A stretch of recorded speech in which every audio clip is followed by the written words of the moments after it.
Olivier Rousseau, bonjour. Bonjour. Vous êtes le directeur du château de Bouthéon. Oui. J'ai envie, avant de vous parler de vin, de vous demander comment va le château de Bouthéon. Mais il va bien.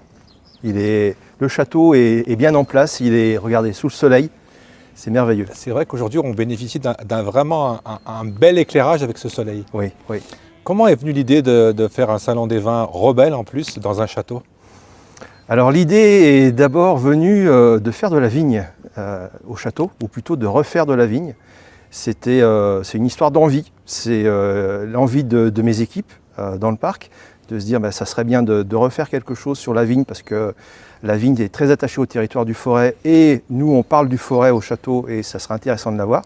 Puis c'est une envie du maire aussi qui nous a dit ok, pour faire de la vigne, mais si vous faites de la vigne, essayez de faire du vin.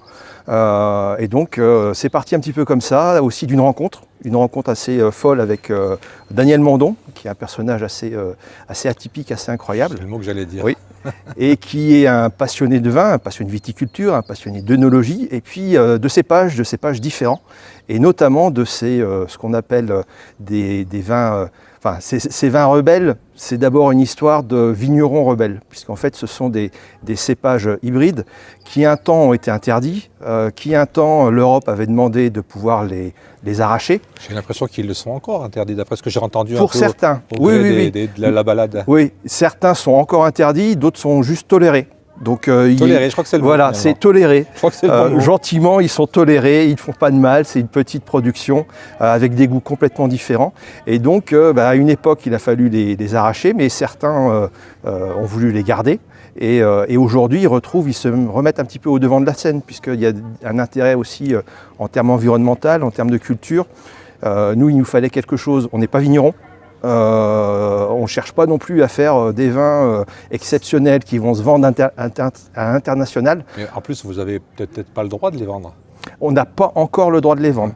Là, pour l'instant, on est viticulteur familial. C'est-à-dire qu'on a le droit de produire sur une petite parcelle. On a le droit de les faire goûter. Castel de Bouthéon. Castel de Bouthéon, exactement. Il y a un blanc et un rouge. Un blanc et un rouge. Et donc, si on veut les goûter, il faut faire quoi?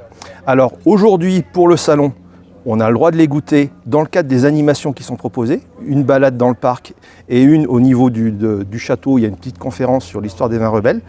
Et puis après, c'est en cours pour voir comment on va les faire goûter déjà à nos élus, à nos habitants. Et on est dans les démarches administratives pour, à terme, pouvoir les vendre un petit peu, pour aussi les faire goûter au plus grand nombre. Quand vous parlez de replanter de la vigne dans le château, c'était pas aussi un peu à la base de se dire avoir un sens éducatif? Totalement, totalement. C'est un peu la vocation du parc. On a déjà des animaux de la ferme, mais des animaux très typiques de certaines régions qui sont là, où on développe des animations, on explique un petit peu. Malheureusement, on doit réexpliquer parfois ce que c'est qu'une poule, ce que c'est qu'une caille, ce que c'est qu'une pintade. Tout le monde ne sait pas forcément à quoi ça ressemble en vrai. On ne sait peut-être pas effectivement toutes les différences. Exactement. Et donc on est dans cette démarche d'abord pédagogique, à la fois patrimoniale, de se dire il y avait de la vigne au château, et il y avait même beaucoup de vignes au château à une époque. On retrouve cette histoire-là, et en même temps on va pouvoir faire des animations, développer. Et c'est aussi pour ça qu'est venu le Salon Rebelle, des vins rebelles. C'était de se dire, on a été voir Monsieur Mandon, on dit on veut faire du vin, on veut faire des vignes, et puis on aimerait bien faire des animations autour de ça. Et donc il nous a proposé de dire pourquoi pas délocaliser le salon ici. Alors, il y a un salon qui est fort célèbre, c'est le salon de la Courge à l'automne. Oui. Est-ce qu'il y a d'autres ambitions, d'autres envies, d'autres demandes peut-être même de salon? On est en train d'y réfléchir. Je ne peux pas encore tout vous dire pour le moment, mais vous serez l'un des premiers à le savoir, ne vous inquiétez pas. Le but aussi de ce salon du vin aujourd'hui, c'est quoi aussi? C'est d'attirer un peu des visiteurs différents sur le parc, oui. Sur le château? Oui, c'est de faire voir le château sous un autre jour. On a notamment par exemple le vendredi soir, on a organisé un repas accord mets-vin avec justement ces vins-là un peu particuliers. Ça a permis de faire venir des gens qui ne connaissaient pas du tout le château, qui ne savaient pas du tout qui se visitait, qui avaient plein de choses à voir et à faire. Et on est dans cette logique-là, d'avoir une palette d'offres, d'accueil, d'animations différentes pour essayer d'attirer le maximum de personnes, en tout cas sans forcément chercher le chiffre, mais que les personnes qui viennent soient intéressées, trouvent de l'intérêt et découvrent ce lieu. Là, on est dehors, on est en extérieur, mais il se passe aussi beaucoup de choses à l'intérieur. Oui. Il y a de nombreuses expositions. Oui. Actuellement, on est sur une exposition qui parle de quoi? C'est une exposition qui parle des légendes forésiennes. On a refait notre espace d'expo temporaire, on l'a mis dans l'ambiance et on va parler de tout ce qui fait un petit peu le mystère du territoire, toutes ces histoires de sorcières, ces histoires de malchance, de plein de choses à découvrir, et c'est aussi bien pour les petits que pour les grands. On va parler de tous ces mystères qui peuplent encore notre territoire. Toute l'année, c'est combien d'expositions à peu près? Alors sur l'exposition temporaire, on est généralement sur une seule grande exposition pour que les gens aient le temps de tout voir. Il me semble, il y a quelques temps des Lego, non? On a eu du Playmobil qu'on fait sur le mois de décembre, et là on est en train de préparer quelque chose d'autre pour aussi le mois de décembre. Mais généralement de février jusqu'à novembre, c'est une seule expo temporaire, avec en plus tout ce qui se voit d'autre ailleurs dans le château. Les aquariums, la descente, la simulation de la marine de Loire pour aller sur une Ramberte au 19e siècle pour descendre avec du charbon d'Andrézieux jusqu'à Roanne. Dans la culture locale et dans l'histoire locale. Exactement, c'est vraiment l'ADN du château, c'est vraiment l'histoire locale, l'histoire du forêt, l'histoire de la Loire. On a fait le tour, on peut vous dire que merci. Merci à vous. Merci pour l'accueil, parce qu'on est toujours très bien accueillis ici. Avec plaisir. Et chaque fois on en prend plein les yeux parce que vraiment le décor est magnifique. Merci. À bientôt. À bientôt. Daniel Mandon, bonjour. Bonjour. Vous êtes spécialiste des vins et ça tombe bien, on a plusieurs questions à vous poser. La première, elle est toute simple. J'ai vu vin rebelle et ça m'a posé question. Qu'est-ce que c'est? Quelle est la définition d'un vin rebelle? Alors, j'appelais vin rebelle. En fait, ce sont les vignerons qui sont rebelles.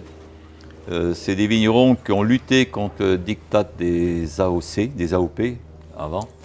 Donc, c'est des cépages, ils cultivent des cépages qui ont été interdits. Suite à l'invasion du phylloxéra, qui était un pou qui vivait dans le sol, qui était importé des USA, les vignes ont été complètement détruites en Europe. Et on a eu plusieurs solutions. Donc, soit continuer à planter des pieds américains, qui avaient des vins qui étaient, à l'époque, qui étaient acides, qui n'étaient pas très bons. On peut leur trouver plein de défauts, qui pouvaient rendre fous, etc. La seconde chose, c'était de greffer les pieds européens sur les pieds américains, parce que le pou qui a détruit tout le vignoble, il vit que dans la terre. Donc les pieds américains étaient résistants, ils étaient naturellement résistants, ils vivaient avec, et les pieds européens, ils n'ont pas les mêmes gènes, donc on a fait des grosses formations de greffage. Et puis d'autres vignerons, d'autres créateurs qui ont dit, nous, on va créer des hybrides. Donc on a pollinisé des pieds américains avec des pieds européens et on a fait des hybrides. Le premier obtenteur s'appelait Contenso à Aubenas et il a commencé à créer des hybrides. Il les a transmis à des ingénieurs agronomes et ces ingénieurs agronomes, ils ont continué sa création et ça a duré jusqu'à les années 56, c'était en 1880-90, jusqu'en 1956 où de nouveau on a eu une interdiction total de commercialiser ces cépages. Donc on a le droit de les consommer, mais pas de les commercialiser. Et aujourd'hui, ces vins rebelles, on peut les trouver partout? Ou alors c'est spécifique par région, c'est quelque chose un peu unique? Alors il y a une grosse poche de résistance qui était dans les Cévennes, ouais, avec les cépages américains. Eux, ils ont été interdits carrément, il fallait les arracher. En 1936, on a dit arrachage complet de ces cépages. Et eux, ils ont continué à les cultiver, c'était des vignes qui venaient de leurs parents et tout. Et aujourd'hui, ils continuent à les cultiver. Donc c'est une grosse résistance. On va dire qu'ils étaient rebelles par rapport à la loi. Et les hybrides, donc, ils représentaient à peu près 40% du vignoble en France. Et il y a eu un gros plan d'arrachage. Aujourd'hui, il doit représenter 0,5%, quelque chose comme ça. Mais il y a un renouveau grâce à la création de ces hybrides, parce qu'on s'est aperçu qu'ils avaient plein de qualités. Donc la qualité première, c'était la résistance aux maladies. La seconde chose, c'est qu'ils se multiplient par bouturage, donc ils ne demandent aucun frais. La troisième chose, c'est des cépages qui sont magnifiques au niveau couleur et avec des vins qui sont extraordinaires quand ils sont bien vinifiés. Alors je ne suis pas très spécialiste, mais on peut faire des blancs et des rouges. Alors, par rapport, si on parle de la viticulture en Europe, il y a 400 variétés de cépages européens et les hybrides, ça en est créé 40 000. C'est-à-dire que c'est à l'infini. On pollinise un cep avec un autre, on pollinise des hybrides ensemble.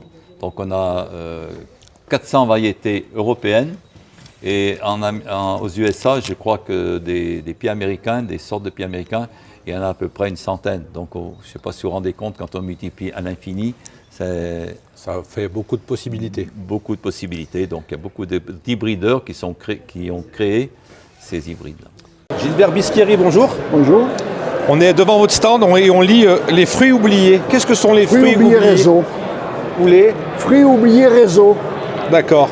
C'est une association de biodiversité, comme c'est écrit sur la banderole. Et qui est dans les Cévennes. C'est dans les Cévennes, mais c'est partout. On le sait à votre accent. Voilà. Le siège social est à Montpellier, mais sinon, on s'occupe de tous les fruits. Et vous avez une longue histoire avec vos cuvées. Voilà, moi, c'est 46 ans de cuvée. C'est ma 46e cuvée. Comment est née l'aventure? L'aventure est arrivée par mes grands-parents qui ont conservé les cépages interdits. Parce qu'ils ne vendaient pas leur vin. Donc ils n'étaient pas soumis à l'interdiction. On pouvait le consommer en famille. Familialement. Voilà. Et moi j'ai continué, j'ai gardé les vignes, parce que tout autour de chez moi, il n'y a plus une vigne, il n'y avait plus une vigne de cépage interdit. Et pourquoi, j'ai beaucoup entendu ce mot aujourd'hui, pourquoi on a finalement interdit ce vin, ces vignes? C'était à cause d'une maladie ou alors c'était une raison plutôt économique? C'était surtout économique pour assainir le marché. Il y avait trop de vin sur le marché quand c'est arrivé d'Italie. Pas d'Italie, je me suis trompé, d'Algérie. Il y a eu beaucoup de volumes de vin algérien qui étaient fabriqués par les Français, bien entendu. C'était un département français, donc voilà. Et ils ont voulu assainir le marché, venir sur des variétés un peu plus nobles. Ça veut dire que quand vous avez continué votre famille à produire ce vin, c'était plus pour le plaisir que pour le côté commercial? Pour le familial. Et puis peut-être pour garder aussi pour garder la tradition, les valeurs. Et surtout, le non-traitement des cépages. Il n'y a pas de traitement. On mène ces cépages en treille ou en pergola, si vous préférez, où on pouvait faire de la culture sous les treilles. Votre fils m'a expliqué qu'on se mettait à l'ombre dessous. On se mettait à l'ombre, voilà. Et on pouvait planter les pommes de terre. Donc dans les Cévennes, il y a très peu de terres cultivables, donc on faisait 2 à 1. Le fait aujourd'hui, si on compare beaucoup les choses, est-ce qu'entre un vin normal et un vin rebelle, il y a vraiment une différence de goût? Beaucoup. Ça n'a rien à voir. Ça n'a rien à voir. On compare deux choses différentes. Voilà. D'abord, ce n'est pas les mêmes espèces de vignes. La vigne française, il n'y a qu'une espèce, c'est Vitis vinifera. Et l'espèce qui est arrivée des États-Unis, il y a plusieurs espèces. Il y a une diversité pas possible. Et il y a beaucoup d'arômes par rapport aux cépages français ou européens. Est-ce que ça veut dire qu'aujourd'hui, vous avez le droit maintenant de produire votre vin rebelle? On a le droit de produire nos vins rebelles, mais uniquement pour le caractère familial. On ne peut toujours pas le vendre? On ne peut pas le vendre. Soit on passe en association, et là, une bouteille vaut une adhésion à l'association, soit on le boit dans l'année. Et quel est donc l'intérêt pour vous, si ça n'a pas un intérêt très commercial, de faire un salon comme celui d'aujourd'hui? Pour faire connaître les cépages, les goûts nouveaux aux jeunes, parce que ça fait quand même 30 ans qu'on fait les salons. Donc on commence à avoir pas mal de retombées. Il y a eu un film là-dessus, Vitis Prohibita. Il y a eu des pages sur le Figaro, il y a eu des pages sur le Canard enchaîné. On a eu beaucoup de médiatisation de ces cépages. Donc on commence à avoir l'ambition, le futur, c'est quoi? C'est que ces vins ne deviennent plus interdits? Deviennent plus interdits, qu'on revienne sur l'interdiction. Mais c'est assez difficile. On a un souci avec l'Europe, je crois. On est associé à l'Europe. L'interdiction est passée dans la Commission européenne. Donc on est tributaire de la Commission européenne.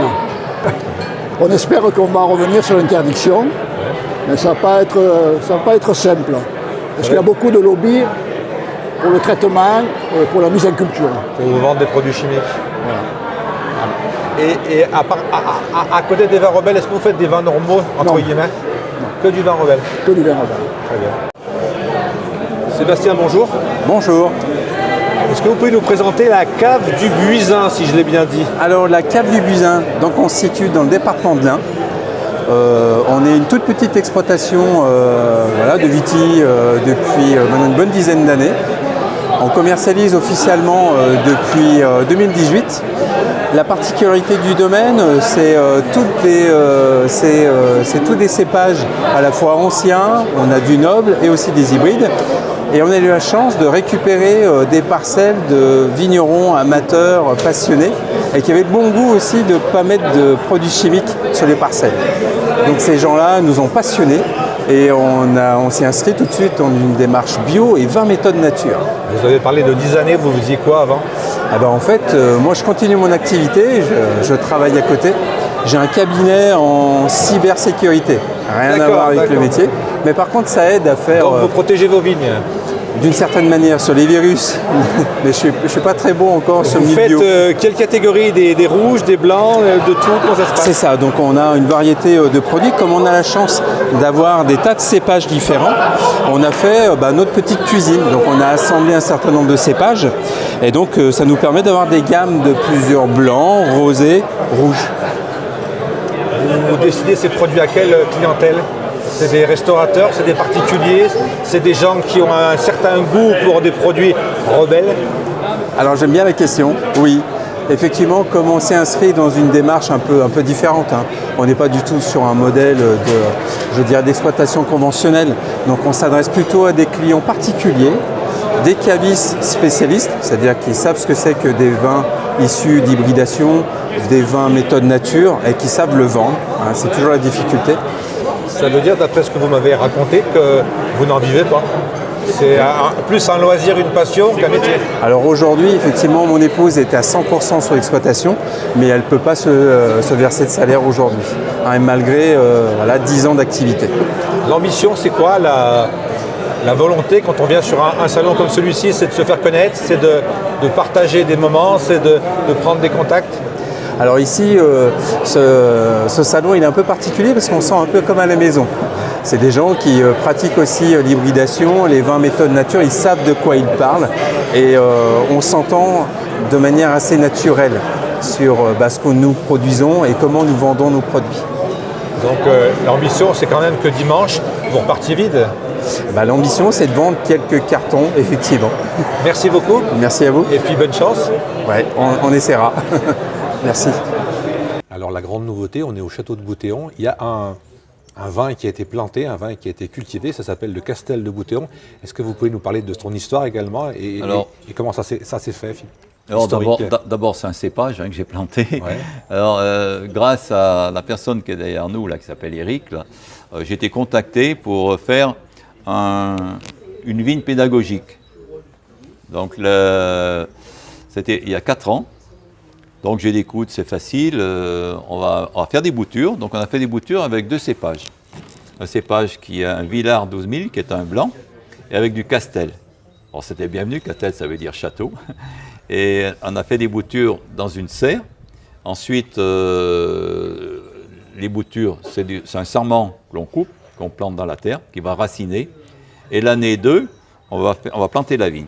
Est-ce que la terre a de l'importance dans le goût?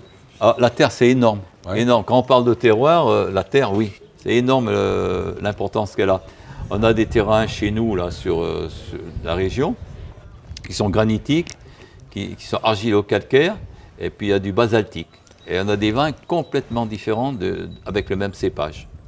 Ici, on est dans des terres ancestrales où la vigne avait été plantée, à Bouthéon, puisqu'en 1956, avant les plans d'arrachage, il y avait 80 producteurs qui faisaient des hybrides.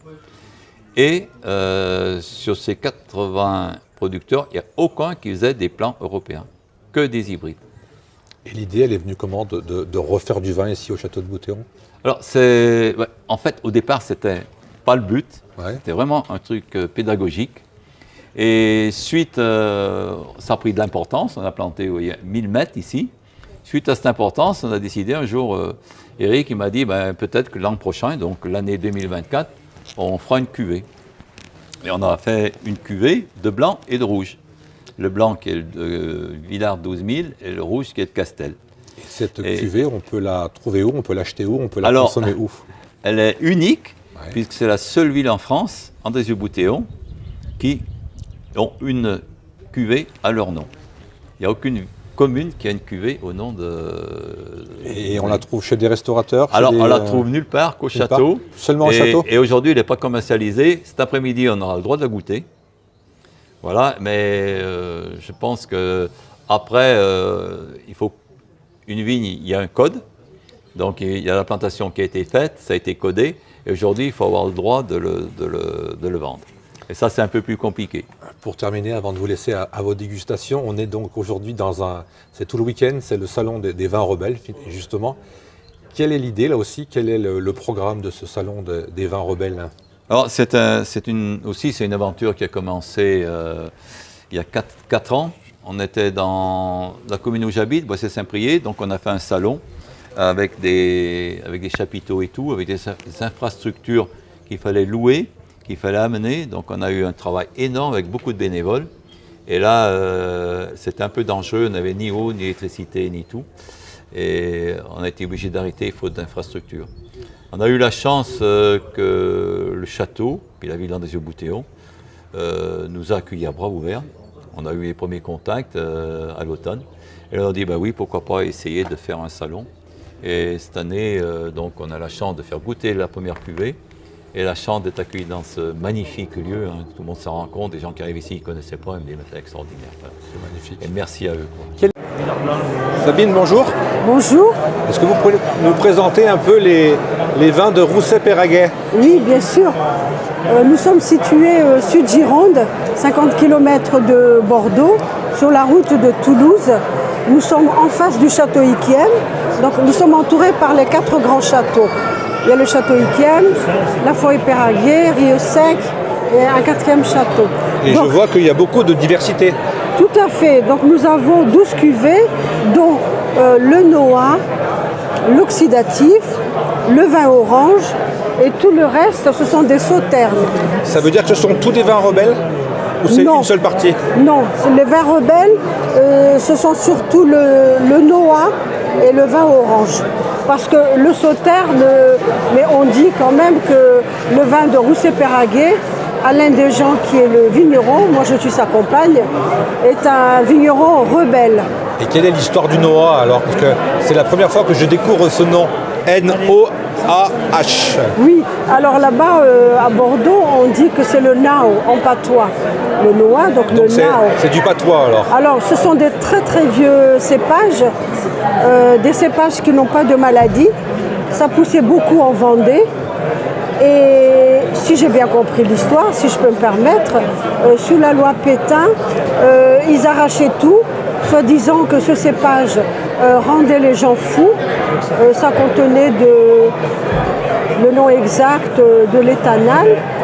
Or que je pense que c'était plutôt une stratégie politique, parce qu'on vendait de beaucoup. Et comme c'est un cépage, une vigne qui n'a pas de maladie, on ne vendait pas de produits chimiques pour traiter ce cépage Noah. J'ai bien compris la manœuvre. Voilà, donc en fait, il nous reste 38 arts.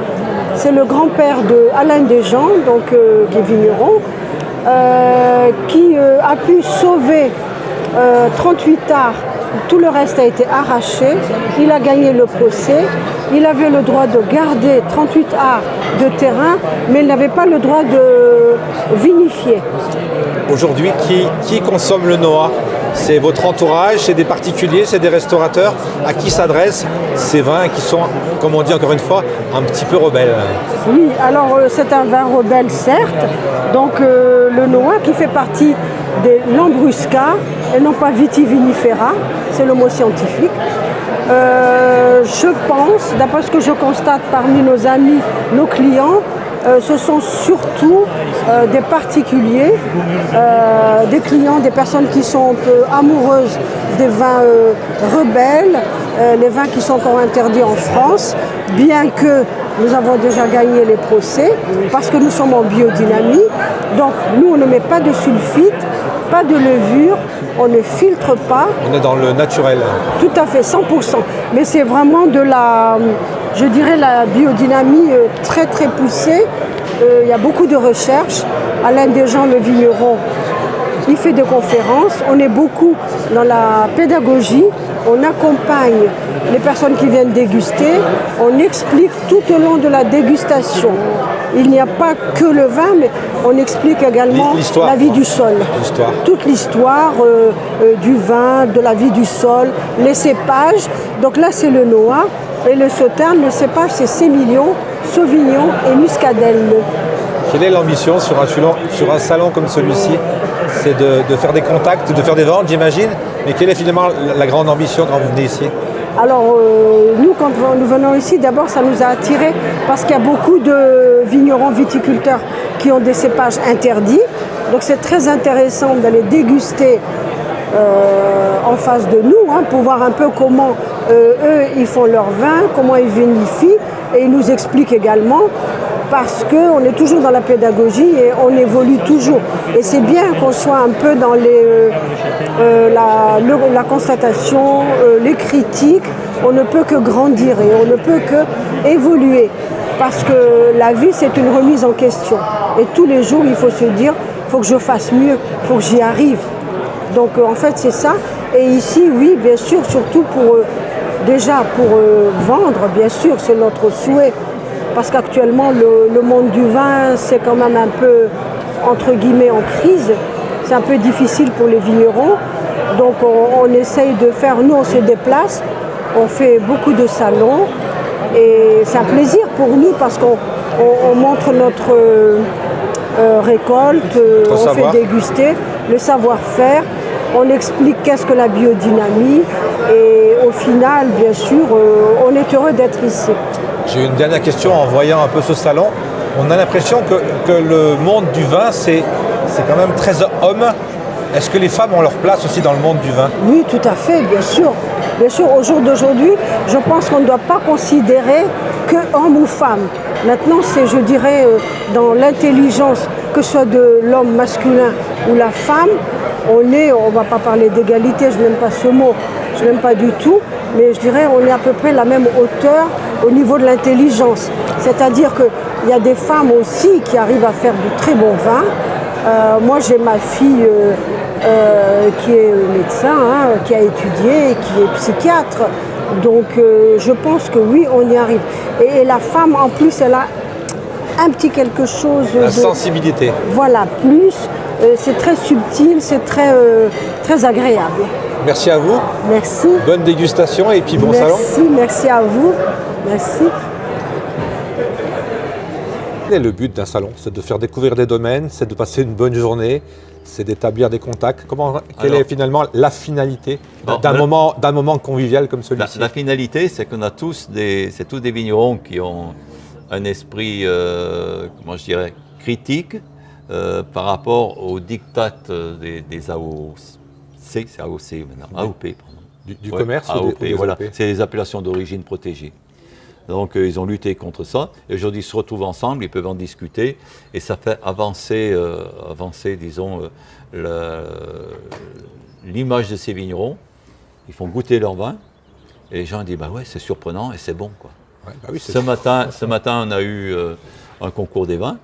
Les gens qui étaient autour de la table, ils étaient étonnés quoi. Ils me disent mais c'est vrai on a goûté que des bons vins.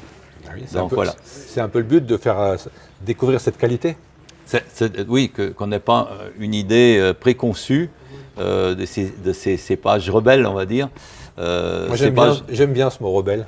Il me va tout à fait. Non, mais écoutez, je vous remercie. Mais là, en fait, c'est surtout les vignerons qui sont rebelles. Il y a les cépages qui sont rebelles parce qu'ils n'arrêteront pas dans les clous. Mais le premier, c'est quand même le vigneron qui tient les rênes. Comme dans un cheval, quoi. Le cheval il peut être docile, mais si le conducteur du cheval il n'est pas bon, il va aller dans les fossés. Quoi. Voilà. Il faut que tout le monde soit bon pour avoir un vin de qualité. Je pense de A à Z. Voilà. Alors l'avantage de ces hybrides, ces cépages rebelles, ils ne demandent aucun traitement. C'est extraordinaire. Enfin, beaucoup demandent aucun traitement. Il y en a qui en demandent 1, 2 par an, mais c'est minime par rapport à ce qui se fait aujourd'hui sur les cépages, on va dire, recommandés. Dernière question, ce salon, il est voué à être là toutes les années, ou alors c'est une année sur deux, ou alors c'est qu'une seule fois? Comment ça va se passer dans le futur? Pour ceux qui auraient manqué ce moment si agréable et convivial. Là, nous, on espère le renouveler. Ouais. On va voir aujourd'hui ce qu'il en est. Cet après-midi, on a des sentiers pédagogiques qui nous font découvrir tout le parc du château, avec dégustation de la première cuvée du château. On a le droit de le faire goûter, mais il ne sera pas en vente. J'ai juste envie de vous dire une chose, alors à la vôtre. À la nôtre.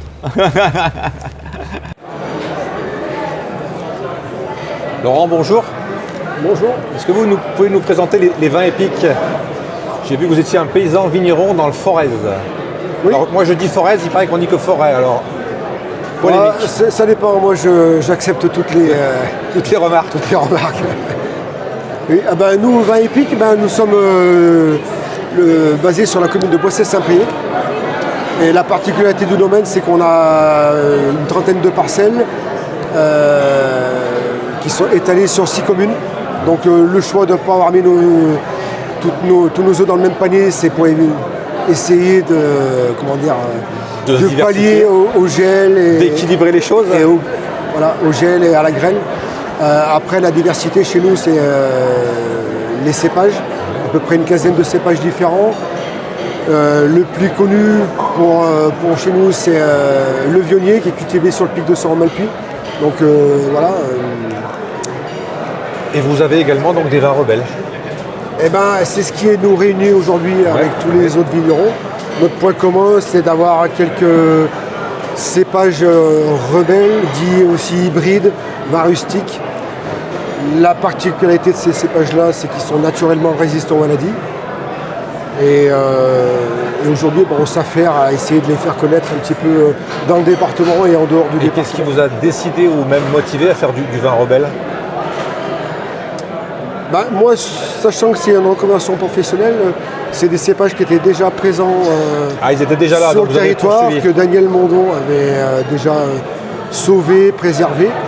Et nous, on est ni plus ni moins les héritiers et garants du patrimoine local. Vous continuez l'histoire. Ouais, avec beaucoup de fierté, parce que ça reste des vins qui sont vraiment à découvrir. La production, elle est destinée à qui? C'est une petite production, c'est une grosse production, quand on rassemble tout, bien évidemment. C'est qui? C'est vos clients? C'est les restaurateurs? C'est les particuliers? C'est les amis? C'est quoi? Alors, c'est des productions assez confidentielles. Ouais. On aimerait aujourd'hui avoir des surfaces qu'on pourrait doubler, ça serait génial.